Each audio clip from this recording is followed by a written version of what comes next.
રાધનપુરમાં ખજૂરભાઈને ભરપૂર પ્રેમ મળ્યો. લોકો જોવા, ખજૂરભાઈના દર્શન કરવા લાઈનોમાં મહિલાઓ જોવા મળી.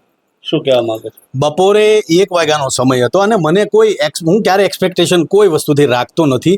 એટલે જ્યારે હું આજે ખજૂરભાઈનું જે શુદ્ધ સિંગતેલના આઉટલેટમાં રાધનપુરમાં આવું છું અને જે પબ્લિક જોઉં છું, બપોરે 1 વાગે અમુમન એવું હોય છે કે તમને ક્યારેય પબ્લિક કોઈ કાર્યક્રમમાં, ગુજરાતનો કદાચ હું મારી જાતને બહુ ધન્ય સમજું છું કે એકમાત્ર એવો કલાકાર છું કે જેને 1 વાગે પણ મા, બેન, દીકરીઓ પોતાના કામ છોડીને, પોતાની રસોઈ છોડીને મારા માટે આટલી જનમેદનીમાં લોકો રાધનપુરમાં આવે છે. એટલે રાધનપુરનો ખૂબ ખૂબ આભાર, ગુજરાતની જનતાનો ખૂબ ખૂબ આભાર કે તમે તમારા ખજૂરને હર હંમેશ પ્રેમ આપ્યો છે. મારા કોઈ પણ સાહસને પણ તમે આવકાર્યું છે. એટલે રાધનપુરની જનતાનો ખૂબ ખૂબ આભાર.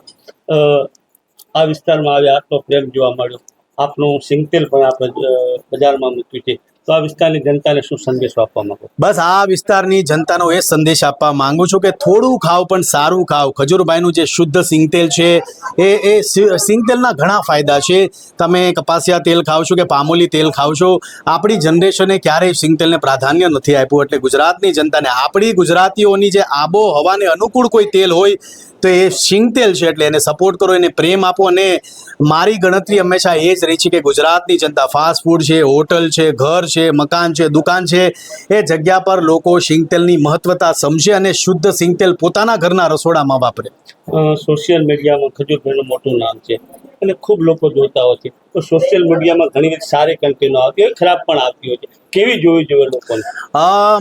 મને જે ફોલો કરવા વાળો જે વર્ગ છે, યંગ છે, એટલે યંગ જનરેશનને હું એ જ કહીશ કે સારું અને સ્વચ્છ કન્ટેન્ટ જેમાં મા, બેન, દીકરીઓ સાથે મળીને જોઈ શકે. ઘણીવાર કેવું હોય છે કે વલ્ગારિટી સમાજમાં એટલી બધી વધી ગઈ છે કે હરેક કન્ટેન્ટ ક્રિએટર હોય, હરેક ઇન્ફ્લુએન્સર હોય, એના મનમાં એવું થઈ ગયું છે કે તમે વલ્ગર કન્ટેન્ટ કાં તો ગાળો બોલશો તો તમે ચાલી જશો માર્કેટમાં. પણ ગુજરાતની જનતા ખૂબ સમજદાર છે અને ગુજરાતની જનતા ખૂબ જાણે છે કે શું સારું છે, શું ખરાબ છે. એટલે જે યંગ જનરેશન છે, જે યુટ્યુબમાં બિલીવ કરે છે, જેને આવનારા ભવિષ્યમાં કન્ટેન્ટ ક્રિએટર બનવું છે, એક્ટર બનવું છે, યુટ્યુબર બનવું છે, તો તમામ લોકોને કહીશ કે શરૂઆતથી ગુજરાત છે સંસ્કારી નગરી છે અને સંસ્કારમાં વધારે બિલીવ કરે છે. એટલે સ્વચ્છ કન્ટેન્ટ વાપરવાનું રાખજો.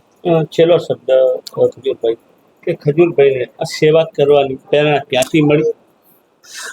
હું નાનપણથી બ્રાહ્મણ પરિવારમાંથી હું આવું છું અને મેં ક્યારેય નાત જાતમાં બિલીવ નથી રાખ્યું. કોઈ પણ વર્ગનો વ્યક્તિ હોય, જેને જરૂર છે એના માટે હું હંમેશા ઊભો રહ્યો છું. એટલે નાનપણથી જ મા બાપના એવા સંસ્કાર છે, મારા મા બાપના આશીર્વાદ છે કે નાનપણથી જ અમને બધા ભાઈઓને બહેનોને એક જ સંસ્કાર આપ્યા છે કે કદાચ તમારી પાસે 10 રૂપિયા હોય તો 4 રૂપિયા ગરીબો પાછળ વાપરો.